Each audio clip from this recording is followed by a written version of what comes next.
यहाँहरू सबैजनालाई जय मसीह।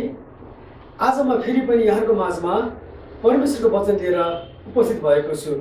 आजको वचनको शीर्षक छ परमेश्वरसँग घनिष्ठ सम्बन्ध। परमेश्वरसँग हाम्रो घनिष्ठ सम्बन्धको बारेमा हामी केही कुराहरू वचनबाट हेर्नेछौँ। घनिष्ठ सम्बन्ध भन्नाले हामी के बुझ्छौँ? एक अर्कासँग छुट्टिनै नसकिने सबैभन्दा नजिकको सबैभन्दा गहिरो सम्बन्धलाई हामी घनिष्ठ सम्बन्ध भन्छौँ। यस्तो सम्बन्ध जुन सम्बन्ध छुट्टिनु पर्दा अत्यन्त पीडा हुन्छ अथवा छुट्टिनै नसकिने सम्बन्ध, त्यस्तो सम्बन्धलाई हामी घनिष्ठ सम्बन्ध भन्न सक्छौँ। उदाहरणको लागि नङ र मासु। हाम्रो यो औँलामा टाँसिएको नङ छ, यो नङलाई हामीले यो मासुबाट निकाल्न खोज्यो भनेदेखि कति गाह्रो हुन्छ, कति पीडा हुन्छ। हो, यस्तो सम्बन्धलाई हामी घनिष्ठ सम्बन्ध भन्न सक्छौँ। अर्को शब्दमा भन्नुपर्दा श्रीमान र श्रीमतीको सम्बन्ध। संसारमा सबैभन्दा नजिकको सम्बन्ध श्रीमान र श्रीमतीको सम्बन्ध हुन्छ। त्यस्तो सम्बन्धलाई हामी घनिष्ठ सम्बन्ध भन्न सक्छौँ। घनिष्ठ सम्बन्धका उदाहरणहरू कुनै एउटा केटा र केटीको गहिरो प्रेम सम्बन्ध छ भनेदेखि उनीहरूलाई जहिले पनि कसरी भेटौँ, कुन बेला भेटौँ, एकअर्कासँग कसरी समय बिताउँ जस्तो चाहना भइरहन्छ। यदि तपाईँ र मेरो जीवनमा आशा आउनु हो भनेदेखि, यदि हामीले परमेश्वरसँग घनिष्ठ सम्बन्ध स्थापना गर्नु हो भनेदेखि हामी प्रभु येशूको प्रेममा फसेको हुनुपर्छ। प्रभुलाई कहिले भेटौँ, कसरी भेटौँ, जुन बेला भेटिरहँ त्यो भोग, त्यो तृष्णा, त्यो चाहना हामीमा हुनुपर्छ। प्रभु त जहिले पनि तयार हुन्छ हामीलाई भेट्नको लागि। एउटा प्रेममा फसेको स्त्री, प्रेममा फसेको पुरुष जस्तै हामी परमेश्वरप्रतिको प्रेममा फस्छौँ भनेदेखि, फसेका छौँ भनेदेखि हामीलाई जहिले पनि उहाँसँग भेट्ने इच्छा भइरहन्छ। त्यसले चाहिँ परमेश्वरसँग घनिष्ठ सम्बन्ध स्थापना गर्दछ। धेरै छन्। अब घनिष्ठ सम्बन्धलाई बाइबलले कसरी व्याख्या गरेको छ त यसबारेमा हेरौँ। सारा हृदयले, सारा प्राणले, सारा समझले प्रेम गर। परमेश्वरले अथवा प्रभु येशू ख्रीष्टले हामीलाई दिनुभएको आज्ञा सारा हृदयले, सारा प्राणले, सारा समझले प्रेम गर। हामीले मत्ती 22:37 हेरेर यो कुरो पाउँछौँ। अहिले हामीले घनिष्ठ सम्बन्धको बारेमा हेर्दैछौँ। उदाहरणहरू हेऱ्यौँ हामीले मानिसको सम्बन्धको बारेमा। तर आज हामीले चर्चा गर्न लागेको घनिष्ठ सम्बन्ध चाहिँ हामी मानिसको परमेश्वरसँग हुने सम्बन्धको बारेमा हेर्दैछौँ। भजन सङ्ग्रह 63:1देखि 11सम्म हेऱ्यौँ भने पनि हामीले त्यहाँ परमेश्वरसँगको घनिष्ठ सम्बन्धको बारेमा चर्चा गरेको हामी पाउँदछौँ। यहाँले घरमा मत्ती 22:37 र भजन सङ्ग्रह 63:1देखि 11 राम्रोसँग पढ्नुहोस् र अझै हामीले स्पष्टसँग बुझ्न सक्दछौँ। परमेश्वरको इच्छा हाम्रो सम्बन्ध उहाँसँग अत्यन्त नजिकको, अत्यन्त बलियो, अत्यन्त गहिरो रहेको चाहनुहुन्छ, जसलाई घनिष्ठ सम्बन्ध भन्छौँ। अघि हामीले उदाहरण हेरेको नङ र मासु अथवा श्रीमान र श्रीमती। बाइबलले स्पष्टसँग भनेको छ कि प्रभु येशू ख्रीष्ट दुलहा हुनुहुन्छ अनि मण्डली दुलही।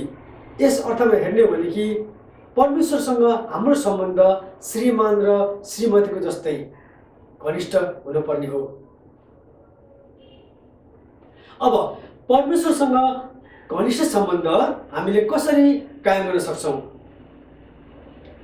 परमेश्वरलाई हामीले आफ्नो जीवनमा पहिलो स्थान दिएर हामीले परमेश्वरसँग घनिष्ठ सम्बन्ध स्थापना गर्न सक्छौँ अथवा घनिष्ठ सम्बन्ध कायम गर्न सक्छौँ। परमेश्वरको आज्ञा पालन गरेर। यूहन्ना 14:15 भन्छ, तिमीहरूले मलाई प्रेम गर्छौ भने मेरा आज्ञाहरू पालन गर। परमेश्वरसँग हाम्रो सम्बन्ध घनिष्ठ छ कि छैन भनेको प्रमाण हामीले उहाँलाई कति प्रेम गर्छौँ त्यसमा भर पर्छ। परमेश्वरले हामीलाई कति प्रेम गर्नुहुन्छ भन्ने कुराको प्रमाण हामीले खोजिराख्नु पर्दैन, किनकि उहाँले आफ्नो एकमात्र पुत्र येशू ख्रीष्टलाई संसारमा हाम्रो लागि पठाउनु भएको छ, जुन यूहन्ना 3:16 स्पष्टसँग भनेको छ। अर्को कुरो, प्रभु येशू ख्रीष्टले आफ्नो प्रेम हामीमा यसरी देखाउनु भएको छ कि उहाँले आफूलाई क्रुसमा टाङ्नुभयो। पछि परमेश्वरले हामीलाई प्रेम गर्नुहुन्छ कि हुन्न भन्ने कुराको प्रमाण हामीलाई खोज्नु जरुरी छैन, तर हामी परमेश्वरलाई कति प्रेम गर्छौँ, हामी परमेश्वरलाई कसरी प्रेम गर्छौँ भन्ने कुरो चाहिँ हामीमा भर पर्दछ। त्यही भएर वचनले भन्दछ, सारा हृदयले, सारा समझले, सारा शक्तिले प्रेम गर भनेपछि हामीले परमेश्वरको आज्ञा पालन गरेर परमेश्वरसँग घनिष्ठ सम्बन्ध कायम गर्न सक्छौँ। परमेश्वरको वचन अनुसारको जीवन जिएर हामीले परमेश्वरसँग घनिष्ठ सम्बन्ध कायम गर्न सक्छौँ। याकुब 1:22 भन्दछ, वचन पालन गर्ने हो र सुन्ने मात्र भएर आफूलाई धोका नदेऊ। यहाँ कति डरलाग्दो कुरा पाउँछौँ हामी, वचन सुन्छौँ अनि पालन गर्दैनौँ। यदि हामीले वचन सुनेर पालन गर्दैनौँ भनेदेखि त्यो चाहिँ आफैलाई धोका दिने कुरो रहेछ।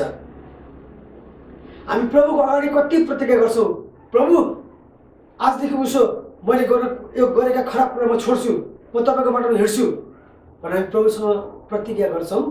अनि 1 दिन 2 दिन केही दिनसम्म हामी गर्छौँ अनि फेरि जस्ताको तस्तै। त्यसो गर्यो भनेदेखि त्यो चाहिँ आफैले आफैलाई धोका दिएको, परमेश्वरको वचनलाई मात्र धोका दिएको नभई आफैले आफैलाई पनि धोका दिएको ठहर्छ। त्यसैले हामीले परमेश्वरको वचन पालन गरेर र वचन अनुसारको जीवन जिएर परमेश्वरसँग घनिष्ठ सम्बन्ध कायम गर्न सक्छौँ। हामी इसाईहरूलाई के परमेश्वरसँग घनिष्ठ सम्बन्ध स्थापना गर्नु जरुरी छ? दिनदिनको जीवनमा हामी आफ्नो काम गरिरहेका छौँ, खाइरहेका छौँ, वचन पढिरहेका छौँ, प्रार्थना गरेका छौँ, यदि यो पुगेन किन हामीलाई परमेश्वरसँग घनिष्ठ सम्बन्ध कायम गर्न आवश्यक छ? किनभने परमेश्वरमा बलियो हुन र अघि बढ्न। यदि तपाईँ र म परमेश्वरमा अझै बलियो हुन चाहन्छौँ, यदि तपाईँ र म परमेश्वरमा अझै अघि बढ्न चाहन्छौँ भनेदेखि हाम्रो सम्बन्ध परमेश्वरसँग घनिष्ठ हुनै पर्छ। परमेश्वरबाट बल, ज्ञान, बुद्धि प्राप्त गरी दुष्टको सामना गर्न। यदि हामी परमेश्वरमा नै बलियो छैनौँ, यदि हामी परमेश्वरसँग घनिष्ठ सम्बन्ध छैनौँ भनेदेखि हामीले संसारका कुराहरू, दुष्टका कुराहरू हामीले कसरी सामना गर्न सक्छौँ? यदि तपाईँ र मैले दुष्टको सामना गर्नु हो भनेदेखि, यदि तपाईँ र मैले परमेश्वरबाट ज्ञान प्राप्त गर्नु हो भनेदेखि, परमेश्वरबाट बुद्धि प्राप्त गर्नु हो भनेदेखि, परमेश्वरबाट त्यो बल प्राप्त गर्नु हो भनेदेखि हाम्रो सम्बन्ध परमेश्वरसँग घनिष्ठ भएको हुनैपर्छ। के तपाईँ र मेरो सम्बन्ध परमेश्वरसँग घनिष्ठ भएर मात्र पुग्छ? मानिसहरूसँग सम्बन्ध घनिष्ठ हुनु पर्दैन र? हामीले एक अर्कासँग, हाम्रो मण्डलीका अरू सदस्यहरूसँग, छरछिमेकीसँग सम्बन्ध बलियो बनाउनको लागि, सम्बन्ध राम्रो बनाउनको लागि हाम्रो सम्बन्ध परमेश्वरसँग घनिष्ठ हुनैपर्छ। अङ्ग्रेजीको क्यापिटल एल जस्तो हो। त्यो भनेको त्यो लामो चिन्ह, लामो रेखा चाहिँ परमेश्वरलाई जनाउँछ र छोटो चाहिँ मानिसहरूलाई जनाउँछ। अनि हाम्रो सम्बन्ध परमेश्वरसँग जति लामोसँग जोडिएको छ, जति बलियोसँग जोडिएको छ, जति गहिरोसँग जोडिएको छ, त्यति नै हामी मानिसहरूसँग सम्बन्ध बनाउन सक्छौँ।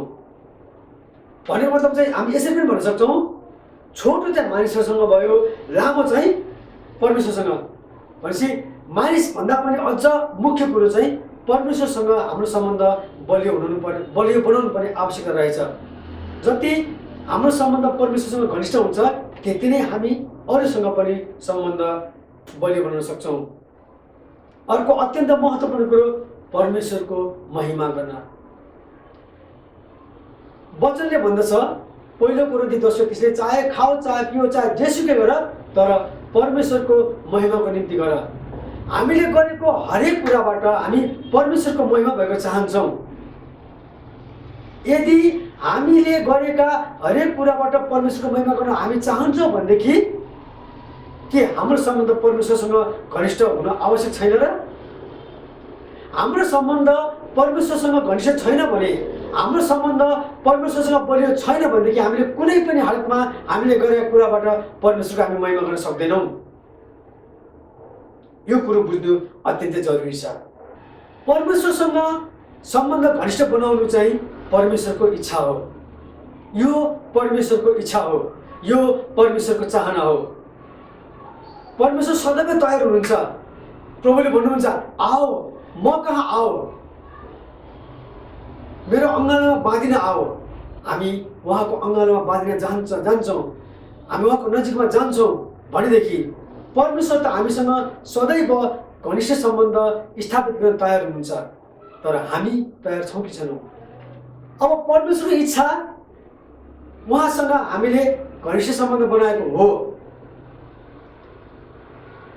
हामी संसारमा छौँ। अब हामीलाई संसारका धेरै कुराले बाधा दिन्छ।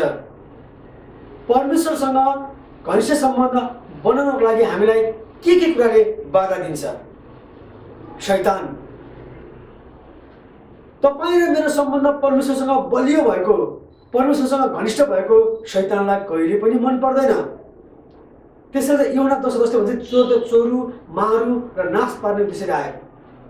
शैतानको काम भनेकै नष्ट गर्ने, बिगार्ने, भद्रगोल पारिदिने, बिगारिदिने, भत्ताभुङ्ग पारिदिने।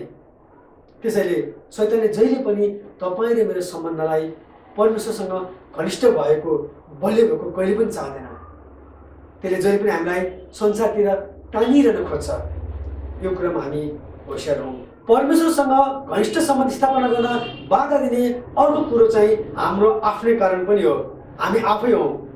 कतिपल्ट हामीमा भएका घमण्ड, ईर्ष्या, रिसको कारणले गर्दा पनि हामीले परमेश्वरसँग घनिष्ठ सम्बन्ध बनाउन सक्दैनौँ। चूर्ण हृदय। हाम्रो हृदय चूर्ण छैन भनेदेखि, हामीले आफैले आफूलाई नम्र पारेका छैन भनेदेखि, हामीले आफूलाई म त एकदम पढे लेखेको मान्छे, म त एकदम धनी मान्छे, मसँग सबै कुरो छ, मलाई के कुराको अभाव छ भन्ने खालका घमण्ड हामीले गर्छौँ भनेदेखि हाम्रो सम्बन्ध परमेश्वरसँग घनिष्ठ हुन कहिले पनि सक्दैन। हामीमा भएका विभिन्न समस्याहरू, हामीमा यति धेरै समस्याहरू हुन्छन्, अनि कतिपल्ट हामी त्यो समस्याहरूमा अल्झिन्छौँ। हाम्रो ध्यान त्यो समस्याहरूलाई कसरी समाधान गर्ने त्यसैमा केन्द्रित हुन्छ, जुन कारणले गर्दा हामी त्यो समस्यामा अल्झिरहन्छौँ र त्यसले हामीलाई परमेश्वरदेखि टाढा पनि लान सक्छ। त्यसैले हामी सदैव हाम्रो समस्यासँग पनि होसियार हुनुपर्छ। तपाईँ र मेरो सम्बन्ध परमेश्वरसँग घनिष्ठ भएन भनेदेखि त्यसबाट हामीलाई के बेफाइदा हुन्छ? यसबारेमा हेरौँ। हाम्रो जीवन बेअर्थको हुन्छ यदि हामीले परमेश्वरलाई चिनेर, परमेश्वरलाई पाएर पनि उहाँसँग हामीले घनिष्ठ सम्बन्ध स्थापना गर्न सकेका छैनौँ अथवा गर्न सक्दैनौँ भनेदेखि हाम्रो जिउनुको अर्थ रहँदैन। हाम्रो जीवन बेअर्थको हुन्छ। तपाईँ र मैले परमेश्वरलाई ग्रहण गर्नुको औचित्य पनि रहँदैन यदि हाम्रो सम्बन्ध परमेश्वरसँग घनिष्ठ छैन भनेदेखि। यदि हाम्रो सम्बन्ध परमेश्वरसँग घनिष्ठ छैन भनेदेखि त्यसले शैतानलाई खुसी पार्छ, दुष्टलाई खुसी पार्छ। आज कतिपय मानिसहरू तर्केर गएका छन्, संसारतिर बहकेर गएका छन्, दुष्ट खुसी भएको छ, दुष्ट रमाएको छ, किनभने त्यो व्यक्तिले परमेश्वरलाई भन्दा संसारलाई बढी माया गरेको छ। त्यो व्यक्तिले परमेश्वरसँग भन्दा अरूसँग बढी घनिष्ठ सम्बन्ध कायम गरेको छ, त्यसले दुष्ट रमाएको छ। हाम्रो सम्बन्ध परमेश्वरसँग घनिष्ठ भएन भनेदेखि हामी संसारतिर बहकिन सक्छौँ। रोमी 12:1-2 भन्छ, यो संसारको चालमा नचल। हाम्रो सम्बन्ध परमेश्वरसँग घनिष्ठ छैन भनेदेखि हामी संसारको चालमा चल्न थाल्छौँ। परमेश्वरको आज्ञा हामी बिर्सिन्छौँ, परमेश्वरको प्रेम बिर्सिन्छौँ। परमेश्वरसँग हाम्रो सम्बन्ध घनिष्ठ छैन भनेदेखि येशू ख्रीष्ट हाम्रो लागि संसारमा आउनु भएको पनि औचित्य हुँदैन। उहाँ त हामीले जीवन पाओस्, प्रशस्तको जीवन पाओस् भन्ने हेतुले आउनुभएको हो नि। अनि तपाईँ र मैले येशू ख्रीष्टमा प्रशस्तको जीवन पाउनु हो भनेदेखि उहाँसँग हाम्रो सम्बन्ध घनिष्ठ हुनैपर्छ। तर सम्बन्ध घनिष्ठ भएन भनेदेखि प्रभु येशू ख्रीष्टको परमेश्वरको त्यो इच्छा त्यो औचित्य केही रहँदैन। परमेश्वरसँग घनिष्ठ सम्बन्ध हुनुको फाइदाहरू हाम्रो जीवनमा प्रशस्त आशिष आउँछ, किनभने हाम्रो आशिषको मूल आशिष स्रोत प्रभु येशू हुनुहुन्छ। हालेलुया। हामी अरूको लागि पनि आशिषको कारण बन्न सक्छौँ यदि तपाईँ र म परमेश्वरमा बलियो छौँ। तपाईँ र मेरो तपाईँ र म परमेश्वरमा बलियो छौँ, तपाईँ र मेरो सम्बन्ध परमेश्वरमा गहिरो छ, घनिष्ठ छ भनेदेखि हामी चाहिँ आशिषको कुलो हुन्छौँ, कुवा होइन। अनि त्यो कुलो चाहिँ बगेर अरूको जीवनमा जान्छ अनि हामी आशिषको कारण बन्न सक्छौँ। हामी संसारको अघि साक्षी बन्न सक्छौँ। प्रेरित 1:8 भन्छ, पृथ्वीको पल्लो छेउसम्म तिमीहरू मेरा साक्षी बन्नेछौ। परमेश्वरको साक्षी बन्नको लागि उहाँसँग हाम्रो सम्बन्ध घनिष्ठ भएको हुनुपर्छ। हामी लापरवाहीको जीवन जिउनबाट जोगिन्छौँ।